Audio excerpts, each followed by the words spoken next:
ran out of time, and so I apologize for all those who wanted to ask questions. This will be in the next conference we will hold. Before the last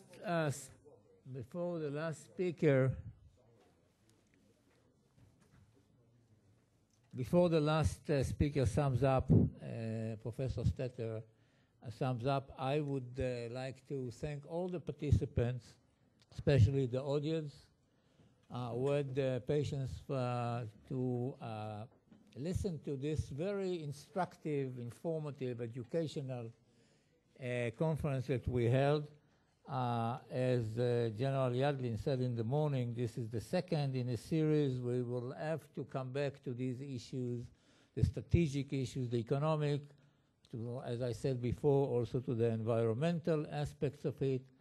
Mostly what interests all of us here is the regional, or the leverage for regional cooperation, whether it is in natural gas, whether it is in what we just heard about the quantities which are in Jordan, in Israel, maybe even on the Palestinian side.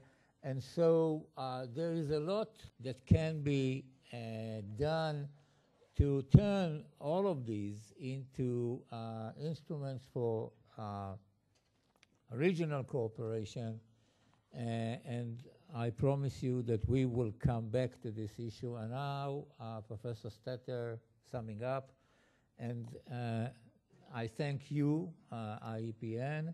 I thank the Friedrich Ebert Stiftung, Ralph Axel especially, Macro, Dr. Nathanson, and so please end this conference.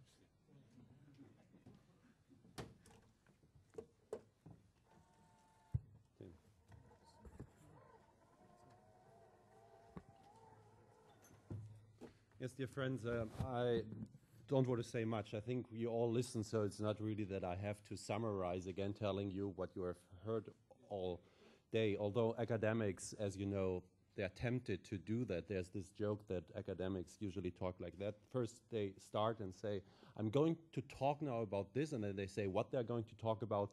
Then they talk about it, and in the end, they summarize what they just have talked about. So I'm not going to do that, but make some general observations, and with that, we will finish what I think was a very successful and interesting event, with many participants coming from the EU, coming from Turkey, coming from Israel, and many thanks to everybody who came here, to our Israeli friends, but also to those who came from abroad. Unfortunately, we didn't have Arab participants here, which is a pity, because obviously it's very much related to that, to the Palestinians.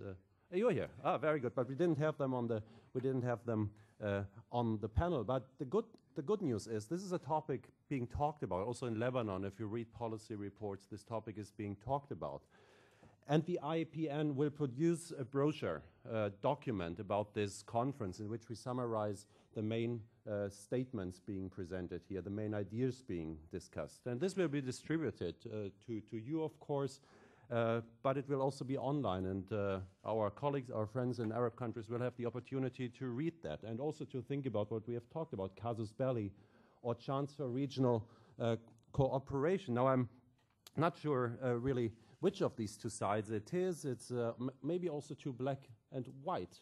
We haven't heard much about the Casus Belli. We have heard many hopes and wishes for regional cooperation. We might not end up in the European Community for Coal and Steel in the early 1950s. This is a hope we have for this region, certainly, and Samuele referred to that. This is a hope, but maybe it's a better status quo. This is something which I sense today. It might not immediately change the geostrategic setup in the Eastern Mediterranean, but it might stabilize the status quo. And very often the stabilization of the status quo is not a good thing in this region, we know that. But maybe the dynamics we see here is a better status quo, which over time then will change the parameters in this region as well. We have heard about many things related to this natural gas issue, in the end also the oil issue, which I also find very alluding. in this brochure, we will summarize all these arguments. And you can then come back to all the legal arguments we had here today. I would like to remind of the morning session. We talked about the economic dimension of the whole thing, the geostrategic issues related to that. We even heard about now about the technical, scientific aspects of it, and very important, the administrative issues, the regulative issues related to that. And of course, that's an important issue for the European Union as well. So many thanks to all our speakers for presenting these ideas. I would like to thank very much the INSS, Amos and also Odette. You are longtime partners of the IEPN, and we very much appreciate and enjoy really working with you and continuing what already was a successful cooperation between your institute and our project, and we very much like to continue with that cooperation in the future. I would like to thank the staff of the Macro Institute, Robbie, the director, is here, the Friedrich Ebert Stiftung, Ralf Hexel, the director, is here as well. The staff of Macro and the Ebert Stiftung, together with INSS, have done a tremendous job, and I think it's part of my role now here to make that explicit and to thank you once again for that. Clap. Now, the outcomes of this conference will particularly be presented on our website. This is www.iepn.org. I suggest and I recommend you have a look at this website. You can register with us as well. We also have a Facebook group. You can become a friend of the IEPN. You will see also the history of this project. The IEPN is not something which just happened today. Many of you know this is a long-term project. We are working now together for 10 years, having at least 2 meetings a year, one in Israel, one in the EU, in different places in the EU. And we continue working, as you saw, in the spirit of critically, constructively discussing issues of mutual interest. And we continue with that in the future. Now, my wife, she read this book. Some of you might know it, Eat, Pray, Love. And yesterday in the taxi, we talked a bit about a similar three things slogan about Israel. You're all aware of the Israelis, that you pray in Jerusalem, working is what is being done in Haifa, and enjoying life is something in Tel Aviv. And I think this somehow relates to the larger issue of natural gas in the Eastern Mediterranean. We pray for, and this was Rem Kortweg's wish list. This is really we pray for. Of course, that it's a better future. The European Community for Coal and Steel might be something our kids, Amos, you said in the morning, that kids like to look in maps and that like to look at maps. Maybe future generations will look at maps on the Eastern Mediterranean and see a regional organization coming up here, and energy might be the starting point. This is the pray. This is the pray part probably of it.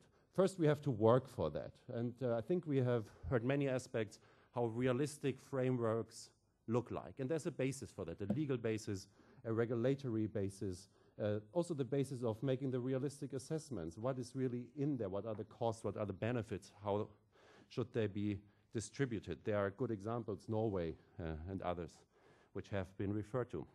I think we can also be thankful to Cyprus. The ambassador is there. We have seen a good example how one state can take leadership. And I think in regulating, bringing more integration to the Eastern Mediterranean, this might be one day seen as an important step your country, one EU member state, has actually done. And we have said, Rem has rightfully said, that the EU is now very much looking inward.